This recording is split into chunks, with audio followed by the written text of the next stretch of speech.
Chapter 10. And the Lord said unto Moses, Go in unto Pharaoh, for I have hardened his heart and the heart of his servants, that I might show these my signs before him, and that thou mayest tell in the ears of thy son and of thy son's son what things I have wrought in Egypt, and my signs which I have done among them, that ye may know how that I am the Lord.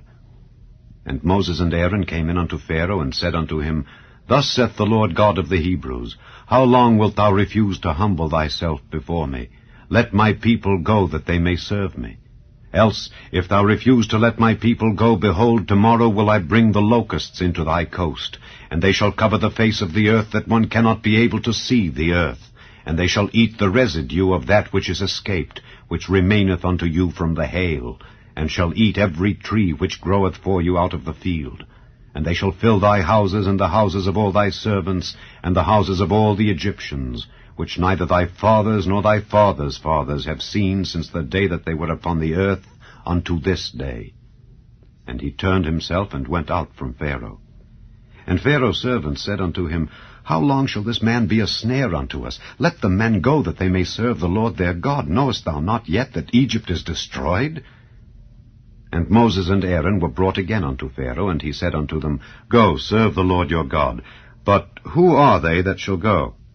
And Moses said, We will go with our young and with our old, with our sons and with our daughters, with our flocks and with our herds will we go, for we must hold a feast unto the Lord. And he said unto them, Let the Lord be so with you as I will let you go and your little ones. Look to it, for evil is before you. Not so. Go now, ye that are men, and serve the Lord, for that ye did desire. And they were driven out from Pharaoh's presence. And the Lord said unto Moses, Stretch out thine hand over the land of Egypt for the locusts, that they may come up upon the land of Egypt, and eat every herb of the land, even all that the hail hath left. And Moses stretched forth his rod over the land of Egypt, and the Lord brought an east wind upon the land all that day and all that night. And when it was morning, the east wind brought the locusts. And the locusts went up over all the land of Egypt, and rested in all the coasts of Egypt.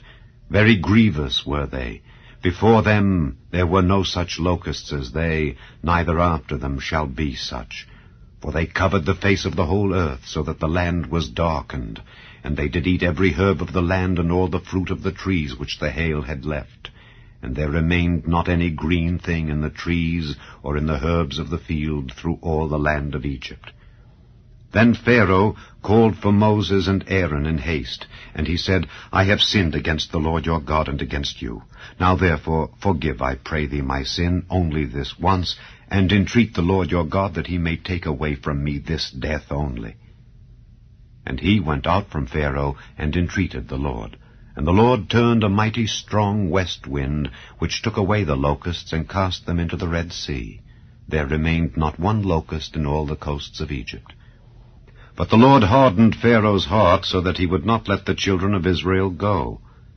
And the Lord said unto Moses, Stretch out thine hand toward heaven, that there may be darkness over the land of Egypt, even darkness which may be felt. And Moses stretched forth his hand toward heaven, and there was a thick darkness in all the land of Egypt 3 days. They saw not one another, neither rose any from his place for 3 days. But all the children of Israel had light in their dwellings. And Pharaoh called unto Moses and said, Go ye, serve the Lord, only let your flocks and your herds be stayed. Let your little ones also go with you. And Moses said, Thou must give us also sacrifices and burnt offerings, that we may sacrifice unto the Lord our God. Our cattle also shall go with us. There shall not an hoof be left behind, for thereof must we take to serve the Lord our God. And we know not with what we must serve the Lord until we come thither. But the Lord hardened Pharaoh's heart, and he would not let them go. And Pharaoh said unto him, Get thee from me. Take heed to thyself, see my face no more, for in that day thou seest my face thou shalt die. And Moses said, Thou hast spoken well, I will see thy face again no more.